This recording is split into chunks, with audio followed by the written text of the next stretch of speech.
Hey everybody, it's John, the Renaissance Garden Guy, and I'm here dealing with a problem that hopefully you'll never have to deal with. Well, I'm sure some of you have, a lot of you have. Chipmunks and the after effects of their burrows. Excavating a hole right now. I had rockin' red dianthus, Sweet William, barbatus, planted in these holes. You can see I've planted some new ones. I had 12 of them planted in this feature along with endless summer, summer crush, beautiful raspberry, reddish, pinkish hydrangeas, and a number of bedazzled small hostas and mini skirt mini hostas. I noticed last year some of the plants starting to struggle, especially the red dianthus, and even some of the hostas and the hydrangeas to an extent. And when fall came and the plants lost their leaves, I was then able to notice these holes all around the bases of the hydrangeas and the rockin' red dianthus. So what I did at the time was I packed the holes with topsoil and put a little more mulch down. And when the dianthus didn't come back, I thought it was because I packed too much soil and mulch around them. But the reality is, in this hole, as you come closer, you'll see two substantial chipmunk tunnels. One going this way, sort of in the direction of one hydrangea, and this one going in the direction of the other hydrangea, and they're pretty good size. I excavated with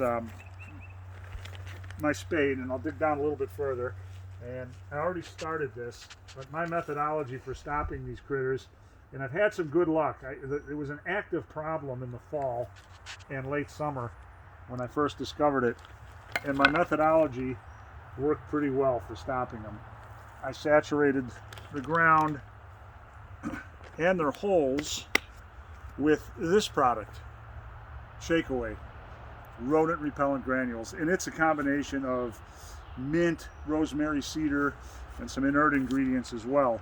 And what it does, it's annoying to the chipmunks and other rodents that burrow and ground dwelling, surface dwelling rodents as well. It inflames their nasal passages. They don't like it.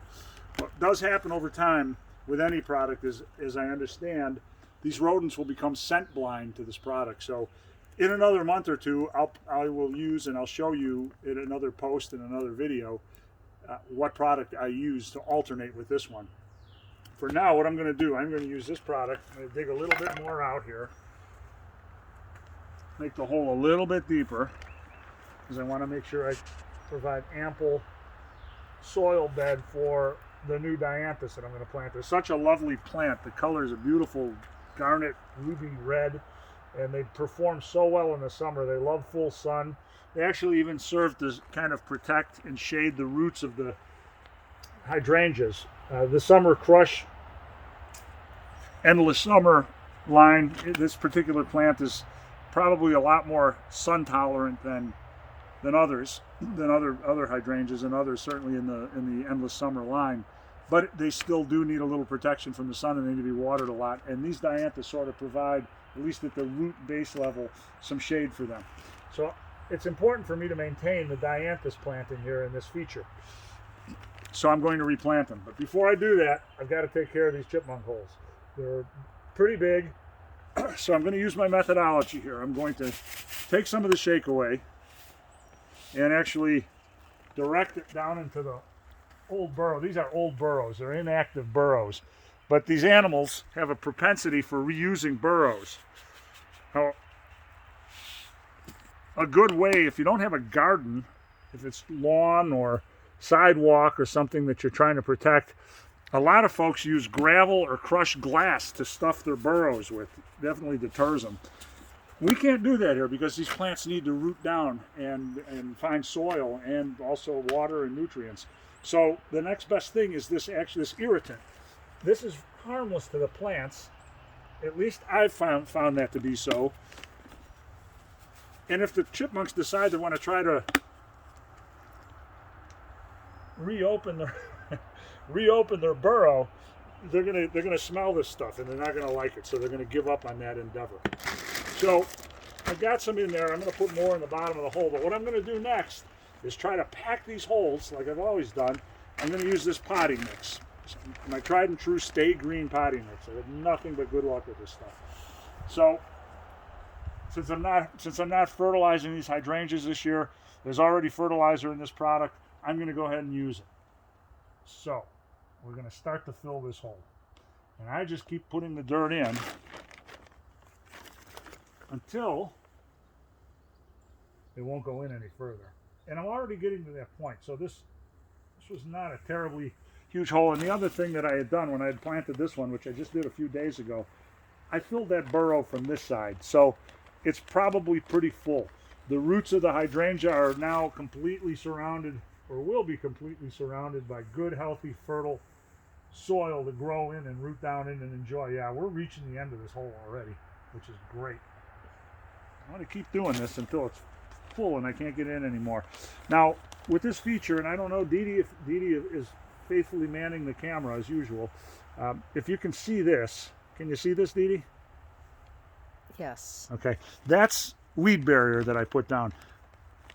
My first few plantings, my rose garden, my lily patch, in this section here, I use this product, and also my big blue and white hill with big blue and white hydrangeas and asters and phlox, etc., etc. I did the same thing, at least partially in that hill, but this one is fully, I've got it everywhere. And I made the holes big enough so these plants can expand, but the problem I'm running into is if you ever need to excavate and make changes, it's a pain in the neck. It's really tough to work around. I'm not convinced that I needed it, and I'm not convinced that I'll really ever use it again. It's kind of I'm fighting it now. But this hole is filling in quickly, really quickly, which tells me that I got a lot of it filled from the other side. And again, they've short. I think what the rodent was doing, they don't actually damage or eat the roots of these plants, but they'll tunnel under them and around them. What they were doing was they were finding an entrance point at one plant, going down, they found they could not dig through the weed barrier, so they were going under the weed barrier and coming up under another plant. That's what they were up to, or beside another plant. So they, points like this where you've got two burrows joining, they're obviously digging underneath the plants, probably running through their burrows. But I think at the hydrangeas, they were just coming up and finding another place to go. That's such a dense root structure for the hydrangea that I doubt that they even tried to fool around and try to go underneath them. Besides, the hydrangeas performed very well, and they didn't look like they were compromised. The root system was compromised in any way. So I'm continuing to fill this, and believe it or not, it's pretty full.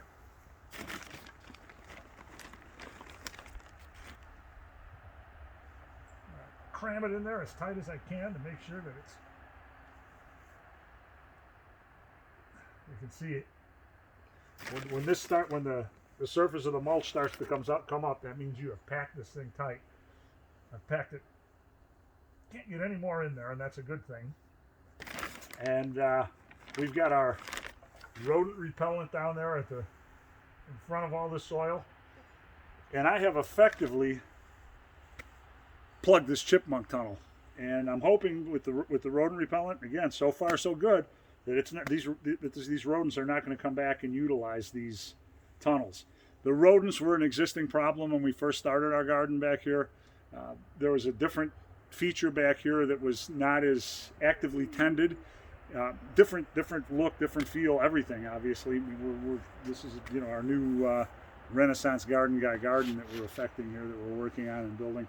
But it was a different garden. So the chipmunks had been here for a while. They'd been allowed to sort of run rampant, and it was a problem that we inherited when we started this garden. So far, I have seen very little evidence of any chipmunk infestation. This product, which I started sprinkling out throughout the fall and winter, seems to have kept them away. In another few weeks, I'm going to switch to another product again, which I'll show you in a new blog post and a new video, and we'll see how that works. I'm sure it's going to work fine. It's got great reviews, and I'll tell you all about it next time.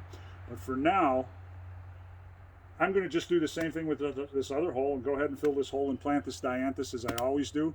And I'm going to sign off. So it's John and Dee Dee, John the Renaissance Garden Guy, and Dee Dee, signing off for now. We're out.